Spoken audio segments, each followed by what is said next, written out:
అందరికీ హాయ్. నేను ఈ పిఎఫ్ఎంఎస్ లాగిన్ గురించి చిన్నగా ఎక్స్ప్లెయిన్ చేయనుకుంటున్నాను. ప్రతి పాఠశాలకి పిఎఫ్ఎంఎస్లో ఎన్ని లాగిన్స్ ఉంటాయంటే 3 లాగిన్స్ ఉంటాయి. ప్రతి పాఠశాలని ఈ పిఎఫ్ఎంఎస్ సైట్లో ఏజెన్సీగా గుర్తించడం జరుగుతుంది. ఎందుకంటే ఈ పిఎఫ్ఎంఎస్ అనే వెబ్సైటు అన్ని డిపార్ట్మెంట్లకు సంబంధించి ఆల్ ఓవర్ ఇండియాలో ఈ పిఎఫ్ఎంఎస్ అనేది యూజ్ చేయడం జరుగుతుంది. కేవలం పాఠశాలలకే కాదు, వేరే డిపార్ట్మెంట్లలో కూడా యూజ్ చేయడం జరుగుతుంది. కాబట్టి ప్రతి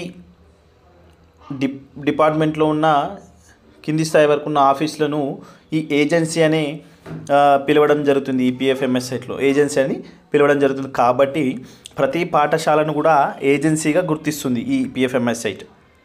ఆ విధంగా ప్రతి పాఠశాలకు 3 లాగిన్స్ ఉంటాయి. 3 లాగిన్స్లో మొదటిది ఏజెన్సీ లాగిన్.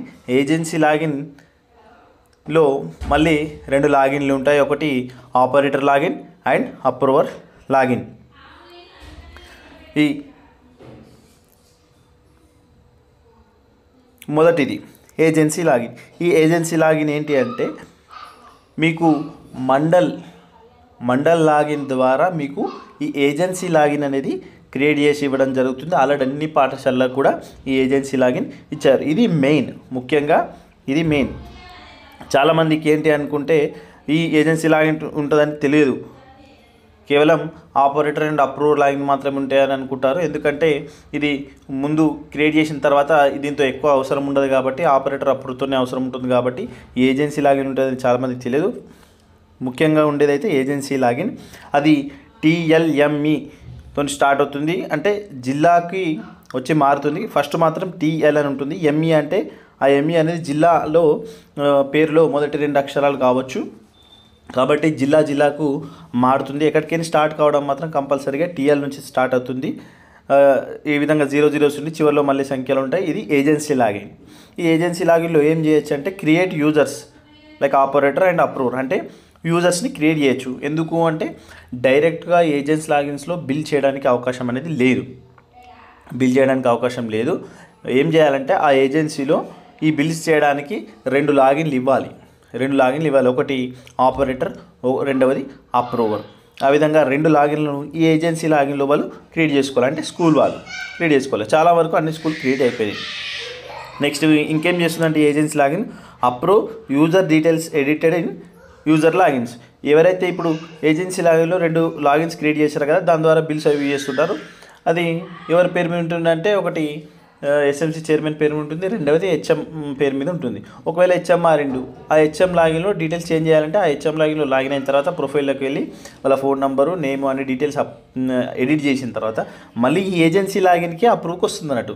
అప్రూవ్కి వచ్చినప్పుడు ఈ ఏజెన్సీ లాగిన్లో మనం అప్రూవ్ చేయాల్సి ఉంటుంది. కాబట్టి ఏజెన్సీ లాగిన్లో చేసేది 2 యూజర్ లైన్ క్రియేట్ చేసిన తర్వాత వాళ్ళు చేసిన ఏదైనా ఎడిట్ చేస్తే కనుక, వాళ్ళ డీటెయిల్స్ ఏదైనా మార్పు వస్తే కనుక, వాళ్ళ ఫోన్ నెంబరు, వాళ్ళ డీటెయిల్స్ ఎడిట్ చేస్తే కనుక ఇక్కడ మళ్ళీ అప్రూవ్ చేయాల్సి ఉంటుంది. ఇది ఏజెన్సీ లాగిన్ యొక్క ఉపయోగం.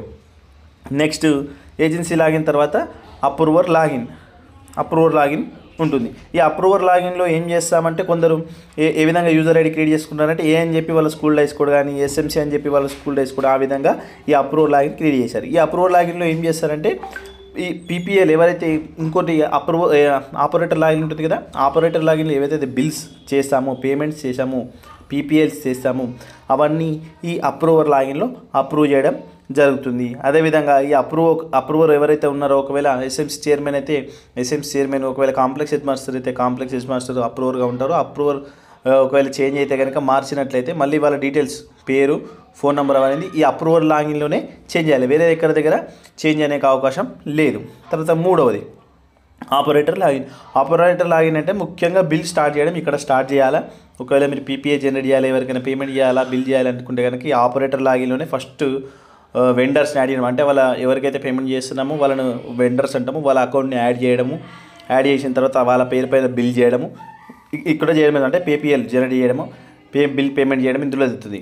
ఇక్కడ బిల్ చేసిన తర్వాత ఎవరికి వెళ్తుంది? అప్రూవర్ లాగిన్కి వెళ్తుంది. పైన చూపించిన కనుక సెకండ్ లాగిన్ అప్రూవర్ లాగిన్కి వెళ్తుంది. మరి అక్కడ అప్రూవ్ ఇస్తే కనుక బిల్ అనేది, పేమెంట్ అనేది జరిగిపోతుంది. ఇది అప్రూవర్ లాగిన్. అంటే మొదటగా బిల్ స్టార్ట్ చేయడం ఇక్కడ స్టార్ట్ చేయాలి. పేమెంట్ చేయాలంటే ఈ అప్రూవర్ ఫస్ట్ ఆపరేటర్ లాగిన్లోనే చేయాలి. ఇందులో ఇంకోటి ఏం చేయాలంటే ఆపరేటర్లు ఒకవేళ చేంజ్ అయితే కనుక ఇప్పుడు ఇక్కడ హెడ్ మాస్టర్లు ఆపరేటర్లుగా ఉంటారు. ఆ హెచ్ఎం ఒకవేళ చేంజ్ అయ్యి వేరే హెచ్ఎం వస్తే కనుక వాళ్ళ డీటెయిల్ ఎడిట్ చేయాలంటే కనుక ఈ ఆపరేటర్ లాగిన్లోనే లాగిన్ అవ్వాలి. వేరే దగ్గర చేంజ్ అయ్యే అవకాశం లేదు. ఆపరేటర్ లాగిన్లో లాగిన్ అయిన తర్వాత ప్రొఫైల్లోకి వెళ్ళి వాళ్ళ డీటెయిల్స్ చేంజ్ చేసుకుంటే సరిపోతుంది. చేంజ్ చేసుకున్న తర్వాత అది అప్రూవ్కి ఎక్కడికి వెళ్తుంది, ఫస్ట్ ఏజెన్సీ లాగిన్ ఏదైతే పాఠశాలకు ఏజెన్సీ లాగిన్ ఉందో ఆ లాగిన్కి వెళ్ళి అక్కడ అప్రూవ్ ఇస్తే ఈ డీటెయిల్స్ అనేది మారడం జరుగుతుంది. కొందరు అడుగుతున్నారు సార్ మేము చేంజ్ చేశారు కరెక్టే, కానీ అప్రూవ్ ఇవ్వాలి. ఎక్కడ ఏజెన్సీ లాగిన్ స్కూల్కి ఏదైతే ఫస్ట్ ఏజెన్సీ లాగిన్ ఉంటుందో ఆ లాగిన్లో అప్రూవ్ ఇవ్వాలి. ఈ విధంగా పాఠశాలకు 3 లాగిన్స్ ఉంటాయి కాబట్టి ఇది గుర్తుంచుకోండి. Agency login, operator login, approve login 3 ఉంటాయి.